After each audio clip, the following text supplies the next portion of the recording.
Hey, first grade. How's baseball day so far? I hope it's good.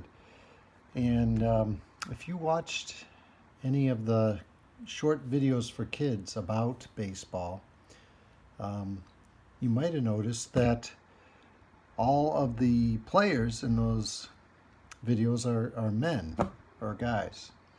And if you've ever gone to a Brewers game at Miller Park, you might have noticed that all the players are men or guys.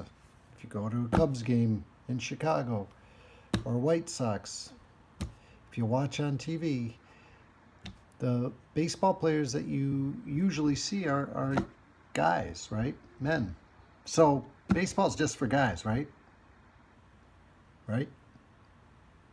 No? Well, let's check it out and read this book. It's actually nonfiction, although it looks like fiction. And the title is Players in Pigtails. And the author is Shana, illustrated by Rebecca Gibbon.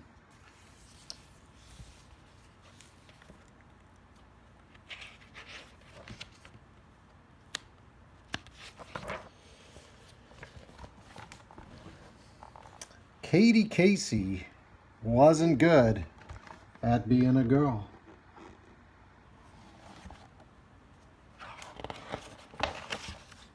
At least, not the kind of girl that everyone thought she should be. Her clothing was crumpled. Her knitting was knotted. Her dancing was a disaster.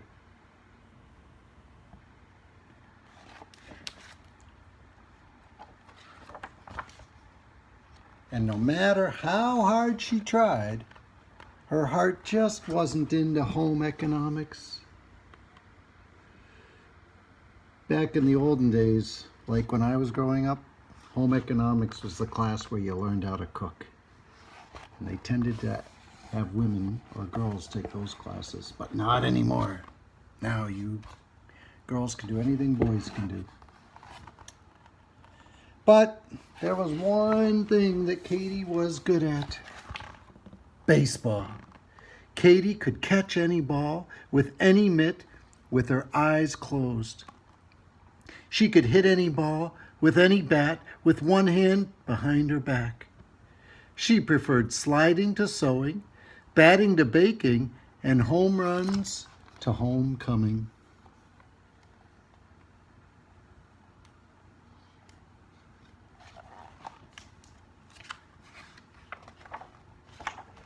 Her parents were not at all pleased.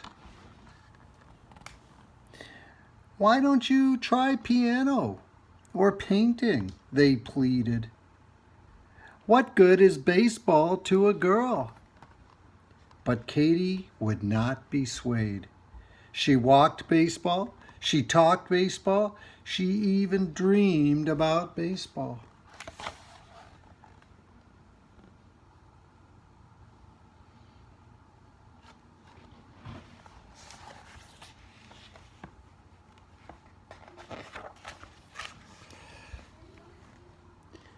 She went to the ballpark every chance that she got. She loved the hot dogs and the peanuts. She loved the shouting and the singing. But most of all, she loved watching the professional ball players play ball. Sometimes she even imagined that she was one of them. Every spring, she showed up at the Fairfield High School team tryouts. And every spring, she was turned away without even getting a try. "Better stick to ballet," the boys would say. "What good is baseball to a girl?"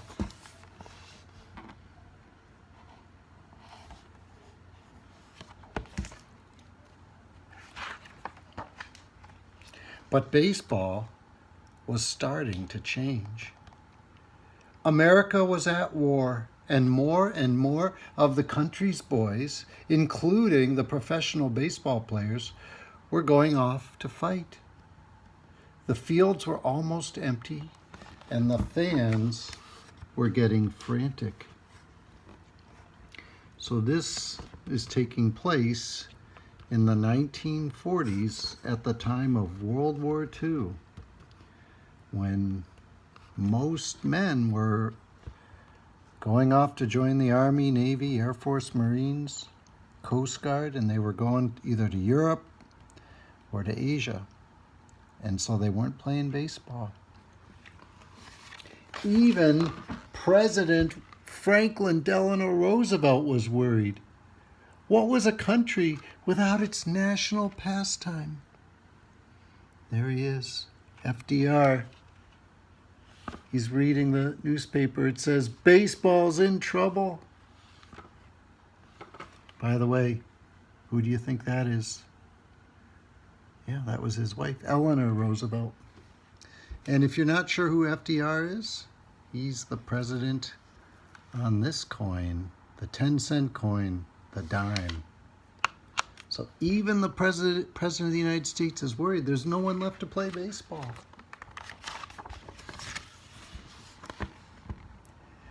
Well, no one wanted to find out what would happen to a country that couldn't play its national pastime.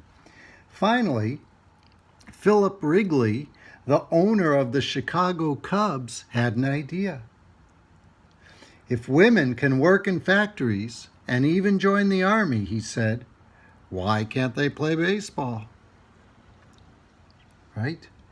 Because when all the men were going overseas to fight in the war, the women were working in the factories, making the tanks and the planes and the ships to fight in the war. So he said, if women can do that, why can't they play baseball? That's outrageous, everyone said. Girls playing baseball? No one is going to pay money to see girls play baseball, they said. But Mr. Wrigley would not listen. He sent out 30 scouts to find players for his league, the first and only girls' professional baseball league. The scouts searched high and low, near and far, and to be perfectly frank, they were flabbergasted by what they found. There's a good word. Flabbergasted means amazed at what they found. Flabbergasted. Can you say that? Flabbergasted. All over the country, girls were playing baseball, and they were playing just as good as the boys in Washington State, right? And in Texas, and in California, in Florida, Louisiana, New York, even Wisconsin. And one of those girls was Katie Casey. "Say, sister," said a scout when he saw her curveball, "how'd you like to go to Chicago and try out for a real baseball team?" Would she ever? Katie didn't have to think twice. She went right home, packed her bags, kissed her parents goodbye, and boarded the very next train. How would you infer that her parents feel about that?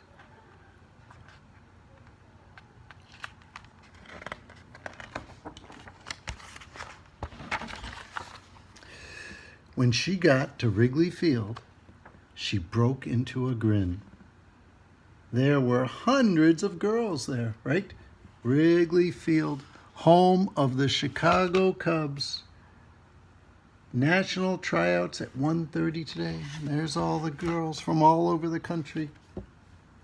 There were farm girls and city girls, tall girls and short girls, girls from far away and girls from right down the block.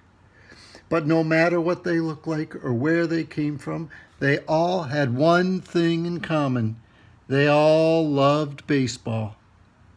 Katie had never felt so much at home. "Sign her up," said the coach of the Kenosha, Wisconsin Comets. when he saw her swing. The All-American Girls Professional Baseball League was on its way, right? And one of the teams in the All-American Girls Professional Baseball League was in Kenosha, Wisconsin. Another one was in Racine, Wisconsin. That's just 20 miles from us. Kenosha's about 40 miles from us. That's just not far away. Rockford, Illinois had a team about an hour from us, hour and a half. Everyone was curious about the strange happenings at Wrigley Field. All those women trying out. Unheard of, said one concerned citizen. Girls don't like sports. Right? Wrong. It's certainly not ladylike, agreed another. What good is baseball to a girl? Blared the newspaper headlines. The league managers heard the talk and their stomachs started to twitch. They knew their girls were ready to play ball, but maybe the country wasn't quite ready for their girls.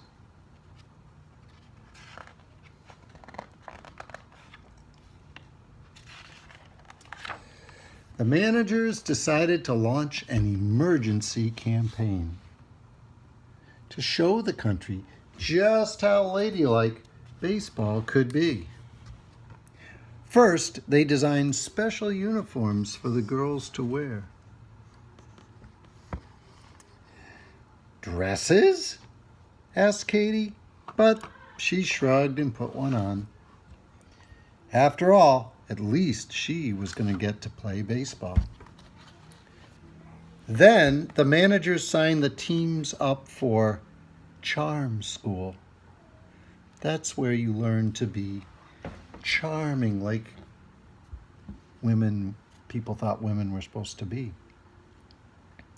Pinkies out, girls. Posture, cried the teacher. Act like a swan. Well, after they designed the dresses and after charm school, it was finally time for the big test. The girls were graceful. They were elegant. They were perfectly charming, and they were ready to play ball.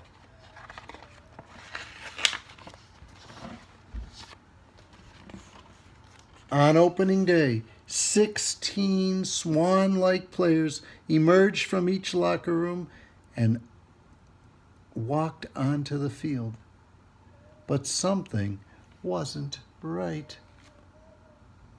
Katie heard a giggling in the stands. The giggling and laughing grew louder and louder.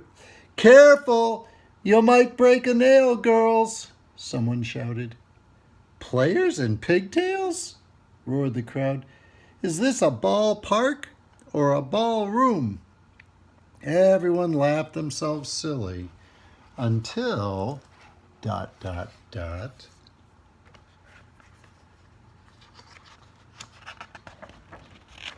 until the All-American Girls Professional Baseball League started to play.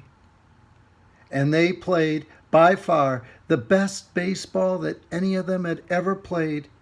By the bottom of the ninth inning, the score was the Rockford, Illinois Peaches 9, the Kenosha, Wisconsin Comets 6. So, what was the difference between Rockford with 9 and Kenosha with 6? Right, 9 minus 6 equals 3. The bases were loaded, and Katie Casey was at bat for the Comets. So, if you see, there's Katie Casey. There's the Rockford, Illinois Peaches with pink uniforms. Now, they're down by 3. It's in the bottom of the ninth. The bases are loaded. That means there's 3 runners on base. If she can get them in, it'll be a tie game. Katie Casey stepped up to the plate and looked out at the stands. She had been waiting her whole life for this. The pitcher threw the ball, and Katie swung. Crack! The ball sailed up, up, up. Get up, get up, get up. Katie took off running. "It's out of here! A grand slam home run!" shouted the announcer. The crowd went wild, and Katie cheered right along with them, because for once, no one was asking what good baseball was to a girl. They were all too busy talking about how good girls were for baseball. And when she hit a grand slam home run, the 3 runners on base scored plus her. That's 4. The final score, Kenosha 10, Rockford 9. It's a true story. And this is the symbol of the Girls Professional Baseball League, the All-American Girls Professional Baseball League. In the back of the book is some information about the league, and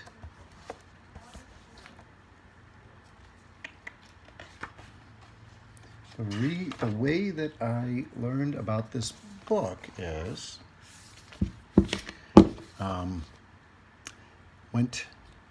turns out that my mother is a librarian, and at her library they had a program where the author Shana came to speak, and she brought with her some women from the All-American Girls Professional Baseball League, including Mary Pratt. And this was her baseball card. And that's her signature. And on the back is the information of the years that she played professional baseball from 1943 to 1947. She played on Rockford and Kenosha. So the 2 teams that were in this, she played on. So this was the real deal. And then she autographed the baseball. There it is. So Mary, I don't know if you can see because it's starting to get faded, but she autographed, it says Mary Pratt, Rockford Peaches, Kenosha Comets, 1943 to 1947. And then another player from that league who was there at the library that night was Helen Nordquist, and she played from professional baseball from 1951 to 1954. So baseball is not just for men, not just for boys. Anyone can play baseball. And we hope that you all give it a try someday and have a good time doing it. All right. Thanks a lot, everyone. Have a most excellent day.